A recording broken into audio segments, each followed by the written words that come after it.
people try to make the point that your life will be so much better with Jesus, no, this life that you were in before is over. There's a new life, which is a heck of a lot better than the old one, but that one, it's not going to get better. It's over.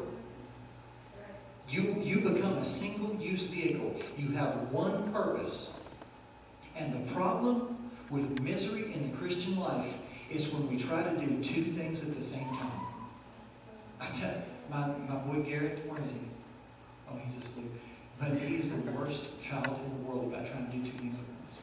He'll have something in his hand, and he's like this, trying to carry it, and then open the door. Garrett, put the stuff down. You can only do one thing properly at the same time. Some people can divide themselves a little bit, but you know what I'm talking about. I split myself as a teenager on several years, split myself between trying to fit in one place and trying to go after God in another place. And it produced a misery that I would not wish on my worst enemy.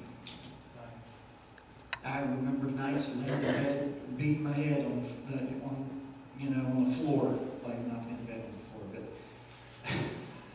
that would be hard. But I can remember literally my head hitting the floor like that, just weeping with how miserable I was and how could I get out of this mess? How could I escape the emotional turmoil that was going on inside of me? I was trying to do two things at once. I was a Christian, and yet the words of my mouth and the meditation of my heart were not acceptable in His sight.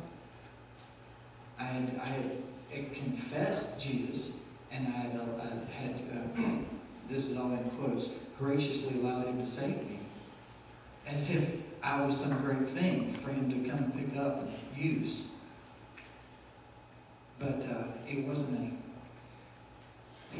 a full-on commitment. And it took that series of painful events in my teenage life to just start whittling off those things that were relevant. Now I'm sure that I still have things attached that I drag around with me. To say otherwise would be hypocrisy. I know that I have areas that definitely my children will see. But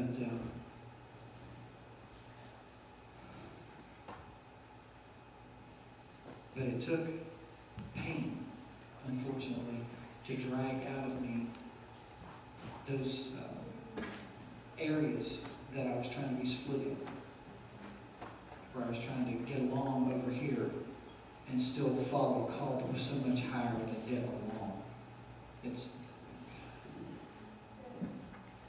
I want to be ruined. I mean, I know there's a little bit, Jesus say those words and you read them in print some places, I want to be ruined. What's wrong with you? But in the context of being touched and marked by Jesus Christ, marked for His own use, that's as best I can understand, that's what sanctified means. It means His. You're a single-use vehicle. You have only one purpose, and that's His purpose, whatever it might be for you. We have a whole lot of testimony now, and I don't want anybody to feel, I don't care how you feel about it. I'll just back up and say that. We have a whole lot of testimony about Jesus helped me in my heart, and very little testimony about, I'm going to China, I'll send you a postcard if I live.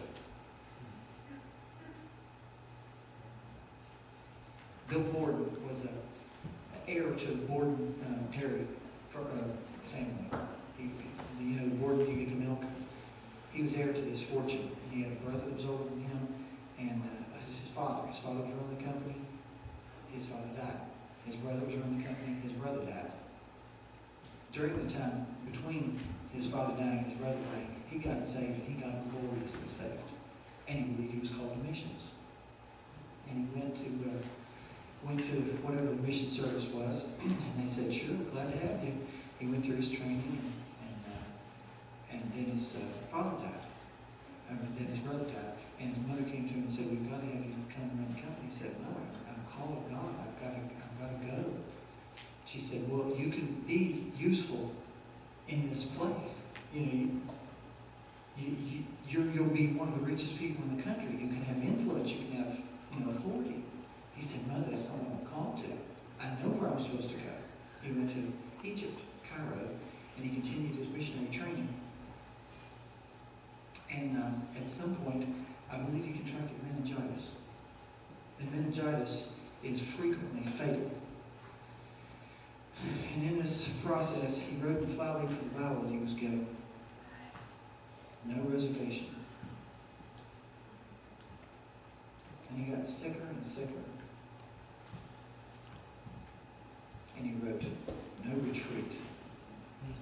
And a few days before he died, yes, he died, without ever getting to the mission field, he wrote, no regrets.